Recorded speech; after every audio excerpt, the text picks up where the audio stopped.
Goeiedag almal, ek is Mani van Bloemfontein. Dit is vandag donderdag, die 9de Julie 2026. Ons doen die nuus in kollig en ons hoofopskrif vir vandag sê: man sterf nadat taxi teen voertuie vasjaag in Mitchellsplein. Nog berigte: Johannesburg het nog net 12 dae se geld oor. Matlanga kommissie getuie M betrek glo staatshoofde. Tour de France, Nederlander wen 5de skof. Haai se jongbok positief getoets vir opkikker gebruik. Kruiwenweek in Kibera, nuwe uitslae is hier te kry. 'n 39-jarige man het tragies doodgebrand nadat sy motor aan die brand geslaan het toe 'n minibus taxi glo teen die hoëspoed in 2 stilstaande voertuie by 'n verkeerslig in Colorado Park Mitchellsplein vasgery het. Die ongelukke Dinsdagmiddag by die kruising van Highlands Drive en Weltevreden Parkway plaasgevind.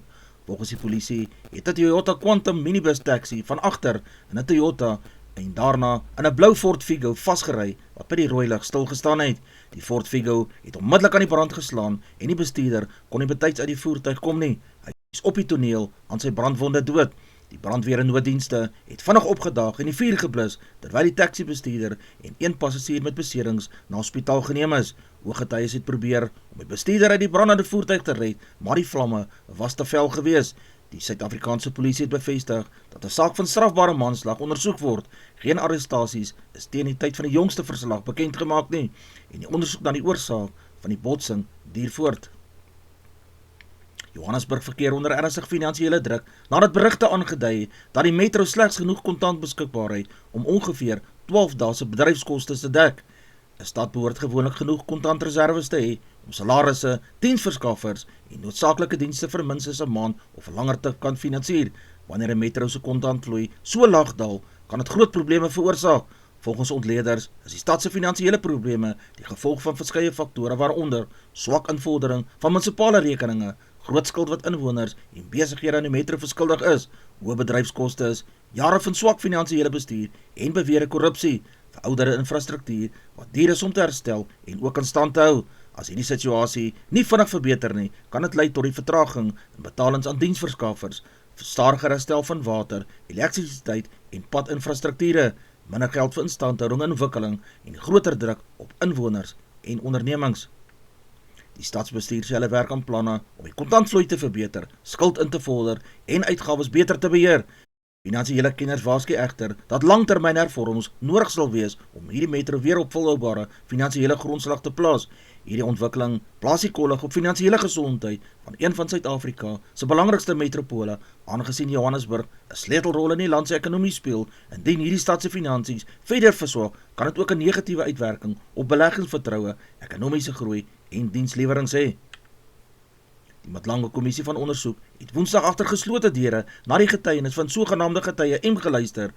Volgens dokumente wat by die kommissie ingedien is, beweer getuie M dat hy oor uiters sensitiewe inligting beskik wat na bewering staatshoofde, dwelmsyndikaate, misdaadgroepe, polities verbonde individue en wetstoepassers raak. Die getuie sê dat die openbaarmaking van sy getuienis sy lewe en die van sy familie ook in gevaar kan stel.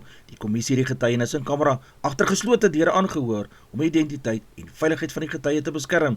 Dit beteken dat die publiek en media nie toegang tot die inhoud van sy getuienis gehad het nie. Dit is belangrik om daarop te let dat hierdie beweringe nog nie na hof getoets of bewys is nie. Die kommissie ondersoek die inligting en sal uiteindelik aanbevelings maak op grond van alle getuienis wat aangehoor is.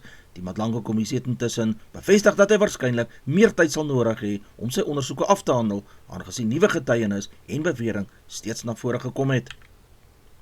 Die borgtogaansoek van die voormalige prokureur Piet Viljoen het Woensdag in die gespesialiseerde handelsmisdaadhof in Pretoria voortgegaan, waar die staat verskeie van sy openbare uitlatings en sosiale media plasings aan die hof voorgelees het as deel van sy teenkanting teen sy borgtog. Die staatsaanklaer het transkripsies van potsendings, video's en aanlyn plasings ingedien waarin Viljoen na bewering neerhalende opmerkings swart Suid-Afrikaners, die regsbank en ander instellings gemaak het. Volgens die staat wys hierdie uitlatings op sy houding en gedrag en behoort dit deur die hof in ag geneem word wanneer oor borgtog besluit sal word. Viljoen het in sy beëdigde verklaring gesê sy uitlatings moet binne die regte konteks verstaan word. Hy voer aan dat sy grondwetlike reg op vryheid en spraak uitgeoefen het en dat sommige van sy opmerkings emosioneel was en nie buite konteks beoordeel moet word nie. Viljoen ontken dat hy vlugrisiko is en sê dat hy die verhoor sal bywoon en die aanklagte in die hof sal beveg. Die Afrikaanse regering sê meer as 38,000 ongedokumenteerde buitelandse burgers is deur 'n paar weke by die Messina en Beitbrug verwerk vir vrywillige repatriasie en deportasie na hulle onderskeie lande. Volgens die Border Management Authority is die meeste van die mense wat verwerk is, burgers van Zimbabwe en Malawi, terwyl burgers van ander Afrika-lande ook in hierdie groepe was. Die groot operasie volg op die regering se verskerpte optredes teen onwettige migrasie en verbeterde grensbeheer. Die komitee het egter daarop gewys dat die grootskaalse operasie nie vooraf begroot is nie en dat die departementele fondse uit bestaande begrotings moes herskik. Die regering sê die doel van die veldtog is om immigrasiewette toe te pas, grensbestuur te versterk en die repatriasieprosesse op 'n veilige, ordelike en wetlike wyse af te handel. Humanitêre organisasies en die kerke help intussen met voedsel, mediese sorg en ander noodsaaklike ondersteuning aan mense wat wag om na hulle lande van herkoms terug te keer. Kenneth waarsku dat die instelling van belasting op aanlyn dobbel nie op sy eie probleem van onwettige dobbelary in Suid-Afrika sal oplos nie. Hulle meen sterker wetstoepassings, beter regulering en die sluiting van onwettige platforms is noodsaaklik om die groeiende bedryf onder beheer te bring. Volgens bedryfskenners verloor die staat jaarliks miljarde rand aan belasting omdat baie aanlyn dobbelwerwe sonder die nodige lisensies in Suid-Afrika funksioneer. Hierdie platforms betaal geen belasting nie en bied dikwels min of geen beskerming aan spelers nie. Kenners sê die grootste uitdaging sluit in onwettige buitelandse dobbelwebwerwe wat Suid-Afrikaanse spelers geteiken het. Gebrekkige handhawing van bestaande wetgewings, moeilike opsporing van internasionale betalings, toenemende dobbelverslawing, veral onder jong mense. Hulle beklemtoon dat 'n belastingstelsel sleg doeltreffend sal wees as dit gespaard gaan met strenger optrede teen onwettige operateurs, beter samewerking tussen die regering, banke en wetstoepassingsagentskappe, doeltreffende lisensiering van wettige operateurs, groter bewusmaking van die risiko's van onwettige aanlyn dobbel. Selfoongebruikers in Suid-Afrika word gewaarsku dat hulle selfoonnommers kan verloor indien dit vir 90 dae of langer glad nie gebruik word nie. Volgens selfoonnetwerke word voorafbetaalde prepaid SIM-kaarte wat vir 'n lang tydperk onaktief is, uiteindelik gedeaktiveer. Indien daar geen oproepe gemaak word nie, SMS'e gestuur word nie, data gebruik word of ligtyd gekoop word nie, kan hierdie nommer verval en later aan 'n ander kliënt toegeken word. Die kenners beveel aan dat gebruikers hulle SIM-kaarte gereeld aktief hou deur ligtyd en data aan te koop, ten minste een oproep te maak, 'n SMS te stuur, mobiele data te gebruik. Suid-Afrikaanse rugby is deur nog 'n opkikkerskandaal getref nadat die jong Kaipraat, 'n stit wat by die saak gekontrakteer is vir die junior spronke uitgedraf het, positief getoets is vir 'n verbode middel.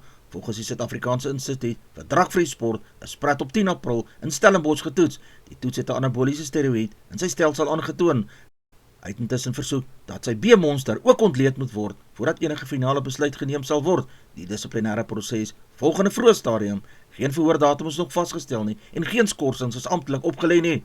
Indien die B-monster die eerste uitslag bevestig, kan die saak na formele tugverhoor verwys word, waar Praat die geleentheid sal kry om sy saak te kan stel. Die Sharks het in 'n verklaring gesê, hulle neem alle anti-opkikkerreëls ernstig op, maar sal nie verder kommentaar lewer terwyl die proses aan die gang is nie. Praat is tans ook besig om te herstel van 'n ernstige voetbesering wat hy vroeër vanjaar opgedoen het. Die jongste word as Suid-Afrika se belowendste voorspelers beskou en is vroeër vanjaar selfs na Springbok beleidingskamp genooi. Hierdie jongste ontwikkeling is daarom 'n groot terugslag vir sy loopbaan en nog 'n gevoelige slag vir die beeld van Suid-Afrikaanse rugby. Die afrigter van Skotland se nasionale span, Gregor Townsend, sy span berei hulle voor vir 'n uiters moeilike toets teen die Suid-Afrikaners op Saterdag dat hulle versigtig is vir enige Springbokspan wat afgerig word deur Rassie Erasmus.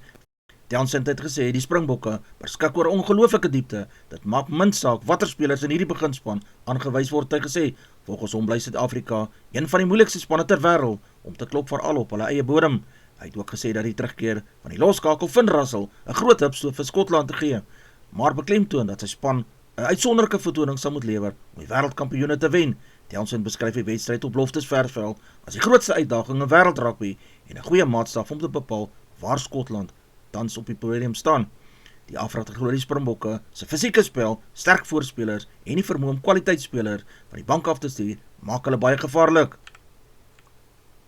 Novak Djokovic het na 'n ongelooflike uitmergende wedstryd deurgedring na die halfeindronde van die Wimbledon nadat hy Felix Auger-Aliassime en 5 stelle gewen het. Die Serwer het die marathonstryd met 7-6, 3-6, 6-3, 6-7 en 7-6 gewen. Die wedstryd het meer as 5 ure en 15 minute geduur en was die langste mans kwartfinale in Wimbledon se geskiedenis. Djokovic het groot karakter getoon deur 2 keer terug te veg en die beslissende 5de stel in 'n spanningvolle valwedstryd te beklink. Die oorwinning beteken dat hy sy 55 Grand Slam halfeindstryd bereik het en steeds op koers bly om 'n rekord 25ste Grand Slam enkeltitel te wen. Met hierdie oorwinning bespreek Djokovic nou 'n plek in die halfeindronde waar hy teen die verdedigende kampioen Jannik Sinner te staan kom. Die Nederlander Olaf Kooi het Woensdag sy eerste oorwinning in die Tour de France behaal deur die 5de skof in 'n opwindende massasprint in die Franse stad Pau te wen. Kooi wat sy Tour debuut gemaak het uitstekende spanwerk met sy Decathlon CMA en CGM span benut om voor die Duitser Max Kanter en die Belg Tim Merlier oor die wenstreep te jaag. Die skof was gekenmerk deur 'n ongeluk so wat 5 km voor die eindpunt waar die hoofgroep opgebreek het en verskeie spanne se planne ontwrig het. Die oorwinning is 'n groot mylpaal vir hierdie 24-jarige Kooi wat vroeër vanjaar met 'n siekte gesukkel het en byna die Tour misgeloop het. Hy het na die wedren gesê dis 'n droom wat waar geword het om reeds tydens sy eerste Tour de France 'n skof te kan wen. Daar was geen groot veranderinge in die algehele punteleer nie. Die Noord-Torsten Truyen het sy geel trui suksesvol verdedig en bou steeds die voorsprong bo die ander aanspraakmaker, terwyl die groot gunstelinge waaronder Tadej Pogačar, Jonas Vingegaard en Remco Evenepoel veilig saam in die hoofgroep geëindig het. Switserland het Kolombia Dinsdag met 4-3 in 'n strafdoel eindstryd geklop in die Wêreldbeker sokker. Die bepaling vir die kwart eindronde is vandag om 2200 uur Frankryk teen Marokko, môre om 2100 uur speel Spanje teen België, Saterdag om 2300 uur speel Noordwee teen Engeland, Sondag om 3 uur speel Argentinië teen Switserland. Die Springbok-afrigter Rassie Erasmus sê hy is baie tevrede met sy span se voorbereiding vir Saterdag se toetsie in Skotland op Loftus Versfeld in Pretoria. Erasmus het na die week se oefensessies gesê die spelers het 'n groot intensiteit geoefen en dat die span goed voorbereid is vir 'n uitdaging wat Skotland gaan bied. Hy beklemtoon dat daar goeie kompetisie vir plekke in die span is en dat elke speler sy kans wil aangryp. Die bokafrigter het gesê Skotland is 'n gevaarlike teenstander met 'n sterk spelpatroon en kwaliteitspelers reg oor die veld. Hy verwag 'n fisieke en vinnige wedstryd en waarskynlik dat die besoekers nie onderskat moet word nie. Erasmus het ook sy vertroue uitgespreek in die nuwe kombinasies wat hy vir die toets gekies het. Volgens hom bied die wedstryd uitstekende geleentheid om die span se diepte verder te ontwikkel, terwyl die Springbokke steeds daarop ingestel is om 'n goeie vertoning voor hulle tuiskare te lewer. Die Springbokke sal probeer om hulle wenreeks voort te sit, terwyl Skotland alles in sy stryd sal werp om 'n seldsame oorwinning vir die wêreldkampioen op Suid-Afrikaanse bodem te behaal. Gister se onder 18 Kruiwenweek uitslaand Canberra lyk as volg.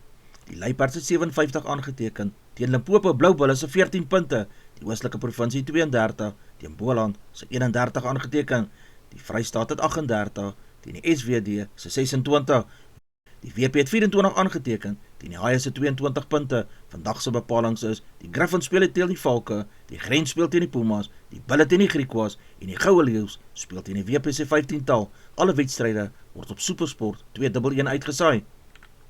Advertensie van Netwerk 24, teken in en kry verskeie tydskrifte en koerante. Advertensie van Bloemkeel for You, jy kan vir Dian of Susan by 082-390-339 kontak, hulle sê jy voertuigregistrasie namens jou behartig.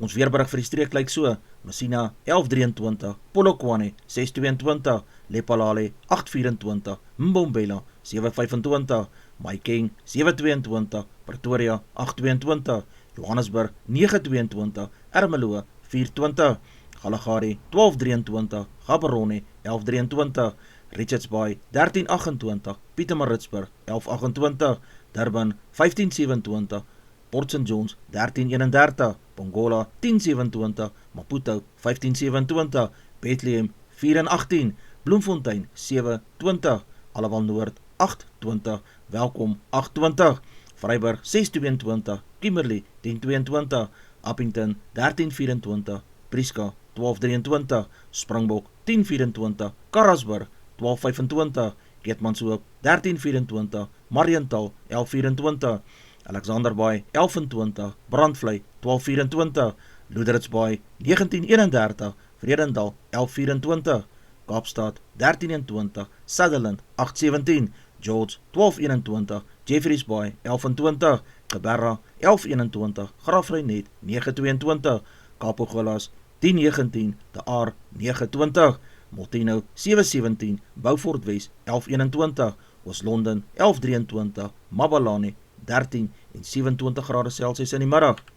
Ons verkorte weerberig vir vandag lyk so, Limpopo provinsie koel tot warm en meestal sonnig, Mpumalanga koud in die oggend, later sonnig en aangenaam. Gauteng koue begin, daarna mooi en sonnig. Noordwes sonnig en koel. Vrystaat provinsie baie koud vroeg met plek ryp. Daarna sal dit sonnig wees. KwaZulu-Natal gedeeltelik bewolk met 'n kans op ligte kusbuie. Die Oos-Kaap koel met gedeeltelike wolke en enkele ligte buie langs die kus. Die Wes-Kaap koel tot koud met gedeeltelike wolke en enkele ligte buie aan die Suidkus. Die Noord-Kaap provinsie sonnig en droog en koel tot warm. Die markaanwysers vir die dag lyk so. Die rand verhandel teen R16.39 teenoor die Amerikaanse dollar. Die pond kos R21.97. Die euro verhandel teen R18.73. 'n Australiese dollar kos R11.37. 'n yen kos 10 sent. Die prys van platinum is $1,584. Palladium kos $1,221. Die prys van goud per fyn ons is $4,078. Die prys van silwer is $58.35. Die prys van Brent olie per vat is $71.16. Die gedagte vir die dag: hou aan om eerlik te werk, vriendelik te wees en met geloof vorentoe te stap. Klein tree wat elke dag geneem word, lei uiteindelik tot groot sukses. Mooi donderdag vir almal. Maak vandag 'n verskil waar jy ook al gaan. Dis al vir vandag. Onthou om te like, deel met jou vriende en jou vriendinne en onthou om te subscribe op my kanaal. 'n Aangename dag word vir almal toegewens.